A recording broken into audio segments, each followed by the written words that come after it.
Alright guys, we're going to take a look at a game that I recently played up against the English, playing as Abbasid.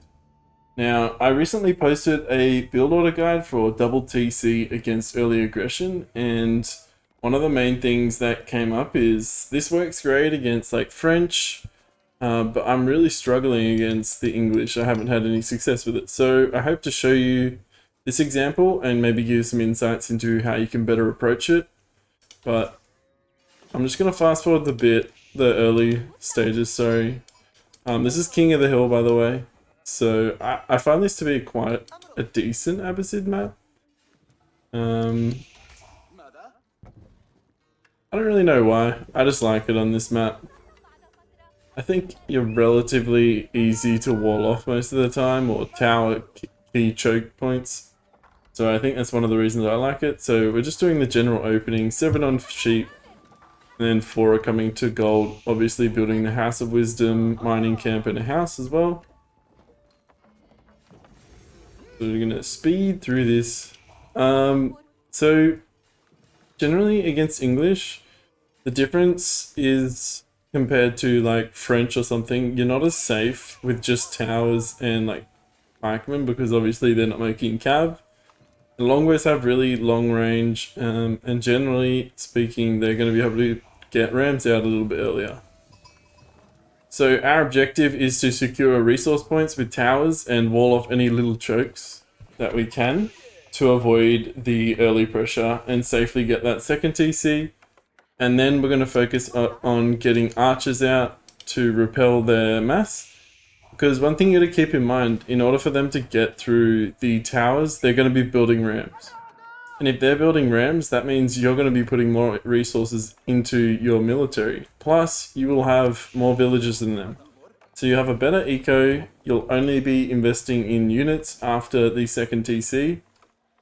So you're going to be, in most cases, I'd say pretty good shape. I've had success with this strategy on multiple English games. So hopefully we can kind of give you some insights here. Let's reveal the whole map. He's doing the standard longbow pikeman rush. I think against Abbasid, a lot of people are going to expect like horseman archers or camel archers, horsemen or something like that. I'm not sure if he actually scouted to see what I was doing. I mean, I was late to put the stone mine down just because that's what this build order incorporates. And the first tower that is going up is going to be on the stone mine. Because we need the stone for the TC, we also need it for arrow slits for our towers. So I'm looking at walling off this choke here. As you can see, there's a nice natural wooden wall here. So I just wanted to wall this off so they can only come from this angle or this angle. And it's really unlikely that they're going to walk all the way around and come through this angle as well. So this seems like the most logical tower spot, and then we're walling off this segment. You will see there is a hiccup in this game, but we do manage to recover quite nicely. I've decided to tower the berries as well, just in case he comes from this angle. I'm not sure that not that this is the best tower option here though. But we've got 9 on wood, sending the rest to stone for now. Nearly have the resources for a TC, and we've just arrow slitted 1 tower. And here you go. For some reason in this patch, when you wall all the way to the edge, sometimes it just doesn't wall. It's really annoying. So he's actually getting in here. I'm just bickering in the chat about this. But yeah, this makes it a little bit more awkward and harder to deal with. So we're going to drop our TC up here on food source and our next best wood source as well. So luckily we had the wood for TC already before these guys came in. And we're going to look to re-wall that again soon. So still at this stage of the game, we're not making any units. We're just looking at getting our TC down. We have not much wood right now, so obviously we can't be pumping out units at this stage. But I think I come to wall this very shortly. Okay, these vills are coming out to wall so the reinforcements don't keep coming through. Built our second TC, and this wood source is still quite exposed. So I am looking to get a tower here so that it's a bit more safe. I do have some casualties at the cost of getting this tower up. I felt like it was just crucial to get up. This is going to be the only safe wood source left, so I had to get it up. So what I did was started building the tower, and then one vill goes down, but then I start pulling back the low health vills to try and save them. So I managed to save this guy not so fortunate. Tower goes up, 2 vills down, but I think it's worth it. It's definitely worth having that safe wood source right there. So now the reinforcements aren't going to be coming. I know that this mass is all that is going to have in my base for a while. We've walled the top side as well, so we can't hit us from there. And we have a tower to protect our wood source. The TC, you'll find out, isn't quite covering these berry bushes. They're still a little bit exposed for the longbow pressure. And at this stage, we're just trying to get... putting most of our vills on wood. For obvious reasons. We need to get down some archery ranges pretty soon. And any towers. These guys end up not being safe on the berry, so I just put them on wood. But they were probably better being on wood in the first place.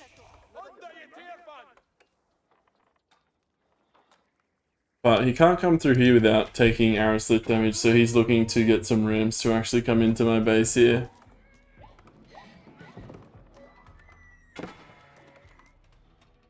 Here we go.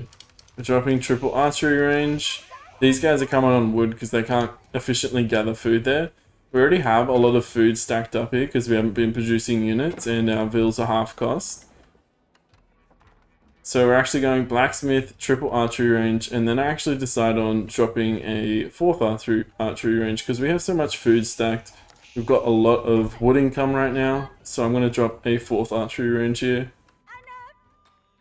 Now, one thing I had in mind right now is like, I want to wipe this army for free basically, because I know his reinforcements aren't coming through. He's built a ram coming in to kill the stone tower. To be honest, I should have fortified this earlier, so it bought me more time, but I was too late with it.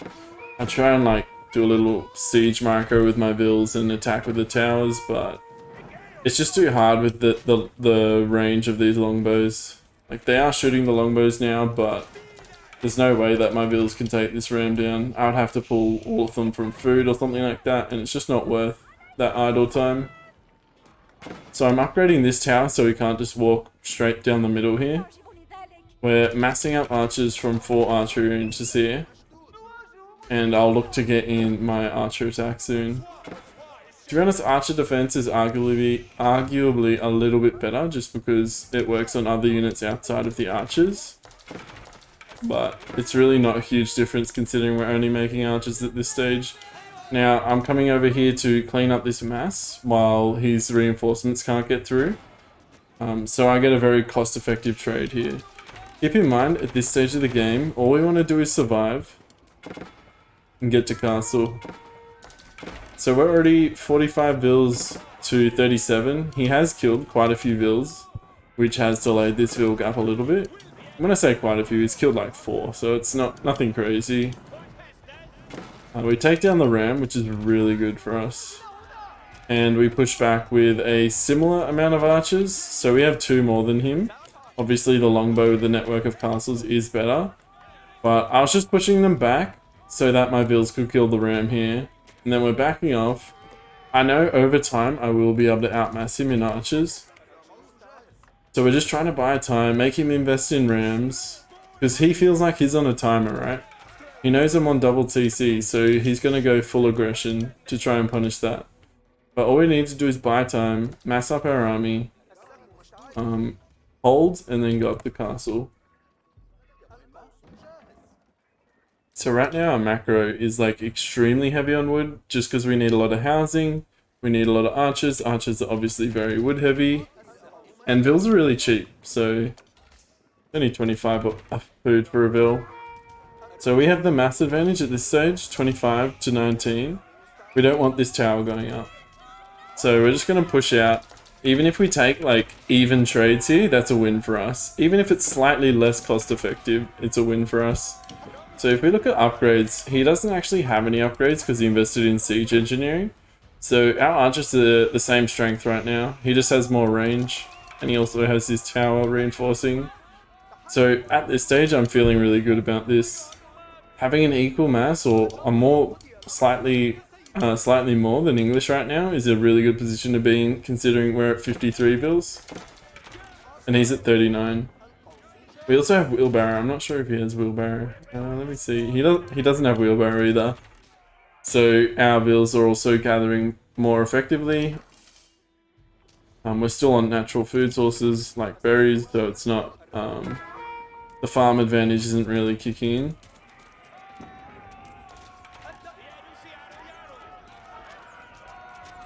And notice what I'm doing here. Whenever he brings in the ram, I push forward with my archers and then take vills to kill the ram. Because he has a choice. He can lose his archer mass for vills, which I'm okay with because I have more vills.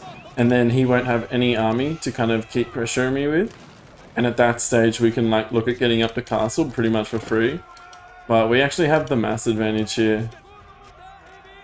Slight advantage. I mean, his tower is shooting at us with a couple pikes in it as well, but we've got like quad archery range just reinforcing. He's got just the essentially 3. I am floating a butt ton of wood right now. 2 rams is a little bit overkill. I wanted to get rid of this outpost so that he couldn't hold this position anymore. I could have just gone with 1 ram, but because I had so much wood, I decided to make 2. Now, this is another thing you need to consider. Right now, I know that I just pretty much won that fight, right? He's going to struggle to hold on this position. So now, I re-macro completely. You can see I have guys on gold. They've been getting gold for a while now. And I've re-macroed to have 40 on food. So I can power up my food economy so I can get to Castle Age. Because basically, once we get to Castle Age, it's GG. We have a huge eco advantage. 65 to 42. So that's a 23 vil lead. We have more army than him. We have rams as well. So he's going to keep massing on the back of this because he doesn't want to be under threat with these rams. And meanwhile, we're looking to age up. Now we're dropping 4 racks preemptively, spending our wood, and putting a halt on production here. We're producing a few more units. But now, I'm going to click up in a second here.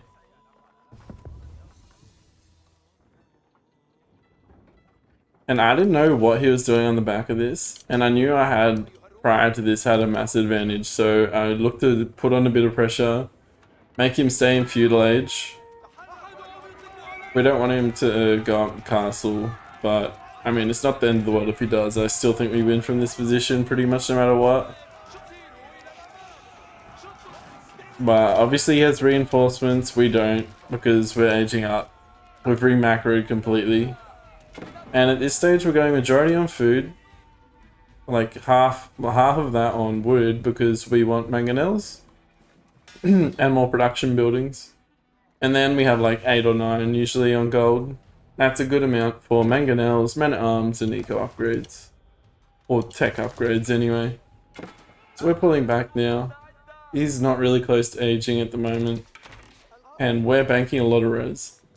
The reason I'm not spending res right now is I don't think we're under a lot of pressure. I'm making a few archers in transition because I want to make veteran archers. Because you're going to get a lot more DPS onto longbows if you're making archers on the back of men-at-arms as well. We have a ton of food ready to pump out men-at-arms as soon as we age. And we end up dropping 6 barracks down. So when you're playing Abbasid and you get up to castle, you want to make sure at the minimum you have like 4 barracks down.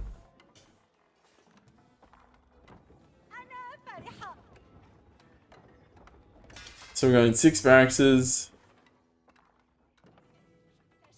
as soon as we age, as soon as this first batch of men-at-arms comes out, we're looking to push. And as you can see, just queuing a butt ton of men-at-arms. We're also going to look at getting preservation of knowledge. A little bit delayed with that, but that's okay. Coming in now.